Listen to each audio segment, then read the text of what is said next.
Peace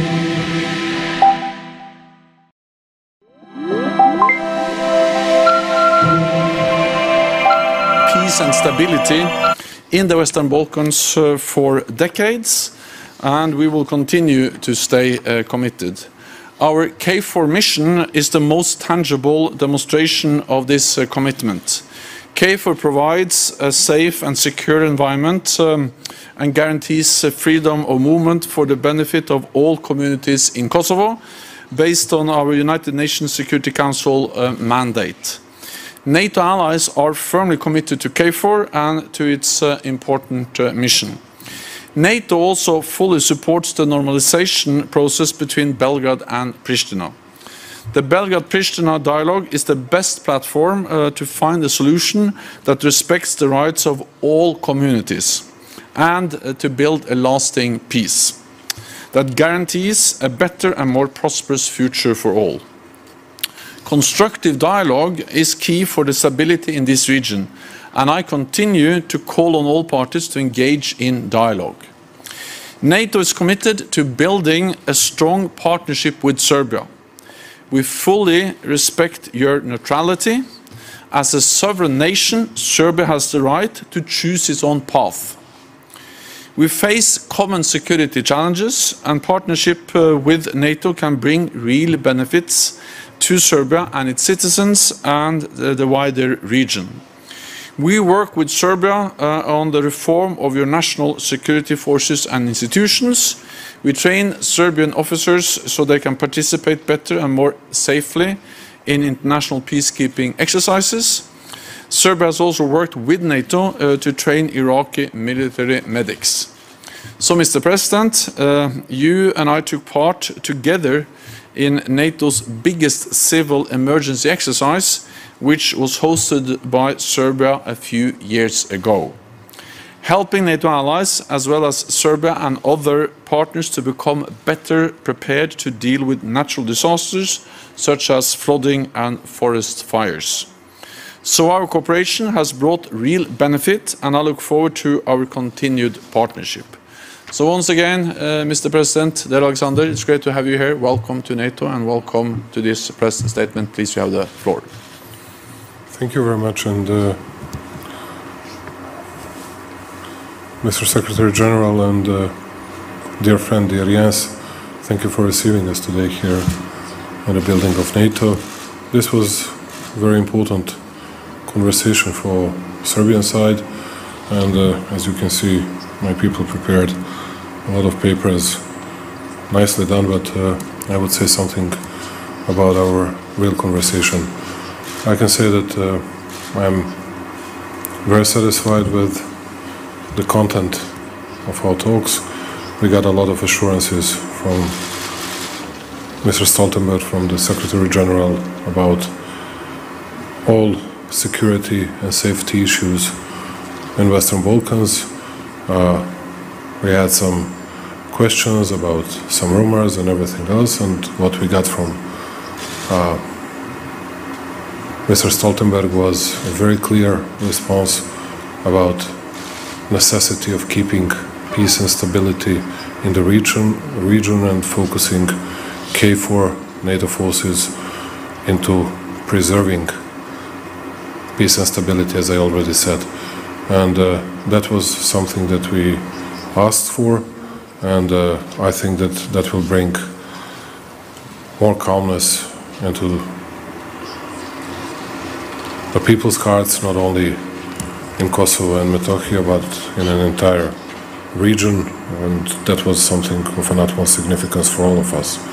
We discussed all different issues and important for an entire region, and I can say that I'm very much content with this statement of Mr. Stoltenberg, which respects Serbia's neutrality and Serbia's sovereignty, and we haven't been fostered, not to mention forced by NATO or by Secretary General Stoltenberg to doing something differently, and we consider ourselves as partners, and by the end of October, beginning of November, we're going to mark the 15th anniversary of Partnership for Peace, and I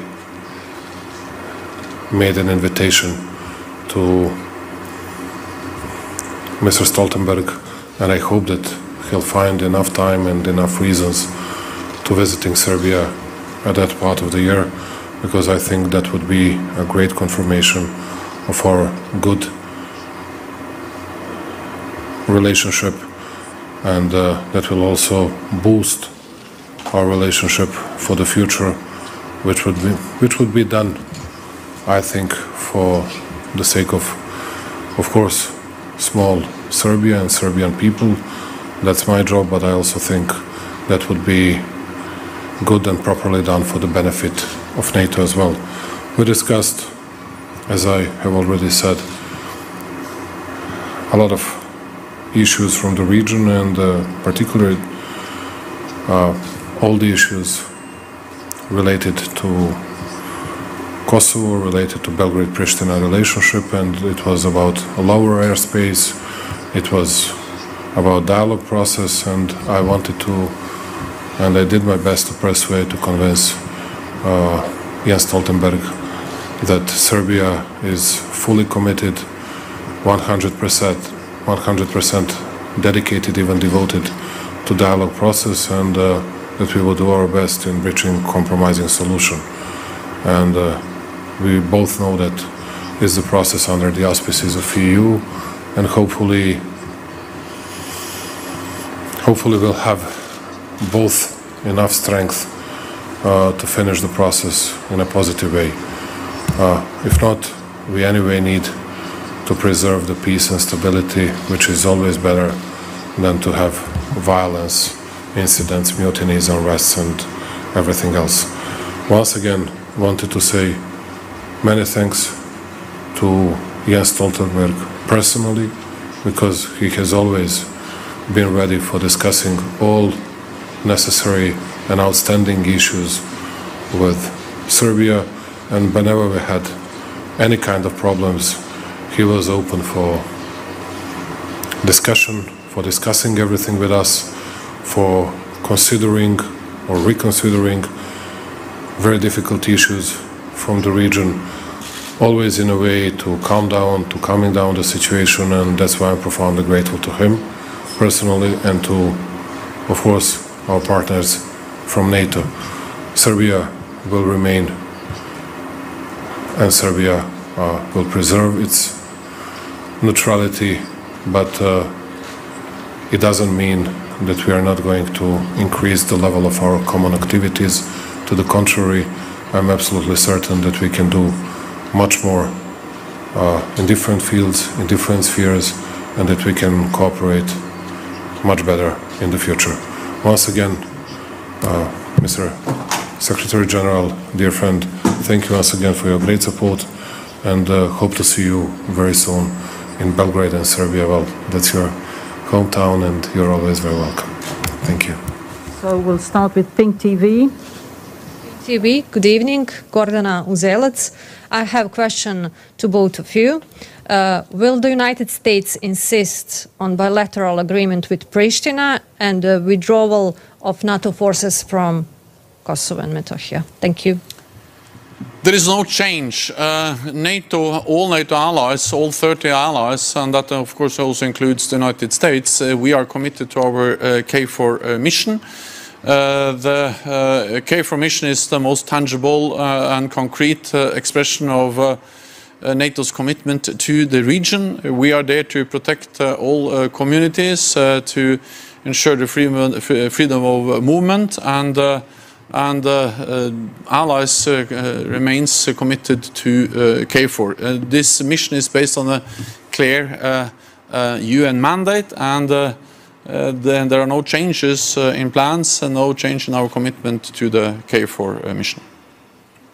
I can just add that I was very satisfied getting an answer from Jens Stoltenberg. They're going to have a big meeting here on, I think, 16th of June, something like that.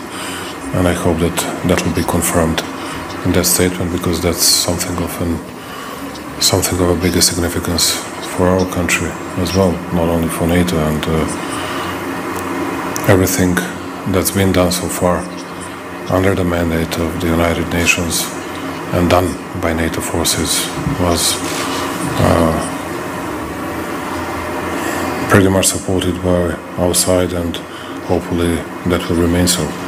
And it was, I hope so, just my misunderstandings of some official rumors, but the words of Secretary General were very much assuring me, myself, and entire delegation that we are on a good path and that we have good possibilities in preserving tranquility and stability of an entire region.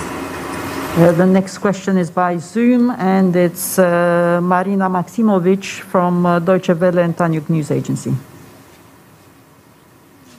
Hello, I have a question for President of Serbia and for Mr. Stoltenberg. So, the President, can you tell us was there any special subjects that you were insisting during today's meeting with the General Secretary of NATO? And for Mr. Stoltenberg, is it true that KFOR tendency in Kosovo and Metohija is to increase the number of soldiers coming from the NATO members from the neighborhood of Serbia, and how do you see the first reactions on Serbia, namely on the Croatian announcement of enlarging their troops in Kosovo? Thank you.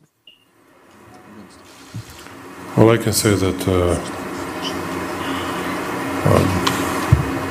yes, there were 2 or 3 questions on which I really insisted.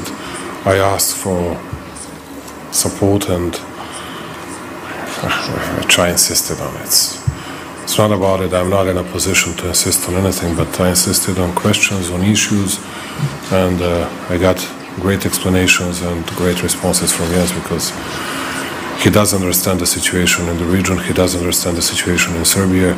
He knows all our problems, even though he represents 30 countries. He knows how the problems and issues in the region should be tackled, and once again I'm very thankful to him that he understood our position. I'm not going to speak about it publicly. Something about it I have already said, but there are fields, spheres and issues that we tackled that I'm not going to speak publicly, but anyway I can tell you that I'm very much satisfied with the results. And you know that I'm very proud of economic results of Serbia, being number 2 in Europe regarding growth rate, and expecting the same results in this year. You cannot reach it without an absolute stability and peace, and that was goal, target and aim number 1 for this discussion with Mr. Stoltenberg, and we got it. Thank you. As you know, there are different NATO allies sending troops to the KFOR mission, and it varies a bit exactly which allies that are providing force contributions to the mission, and the exact numbers also varies a bit over time and between allies. But regardless of which ally that provide troops, they always have to operate within the same agreed mandate and the same guidelines which are agreed by all NATO allies based on a very clear UN mandate. So all troops provided by NATO allies and partner countries to our operation in Kosovo operate under well-established guidelines and a well-established framework which is set out by the United Nations UN Resolution 1244. I welcome, of course, also the contributions from our NATO ally Croatia, and again they operate under exactly the same mandate, the same framework as all other NATO troops and partner troops being part of KFOR. Let me also add that any change in the KFOR mission, any change in the framework has to be agreed by all 30 allies by consensus. So what I welcome is the commitment from NATO allies to provide troops and to stand by and continue to support KFOR, including by sending troops to our mission. Thank you very much. This concludes this press point. Thank you.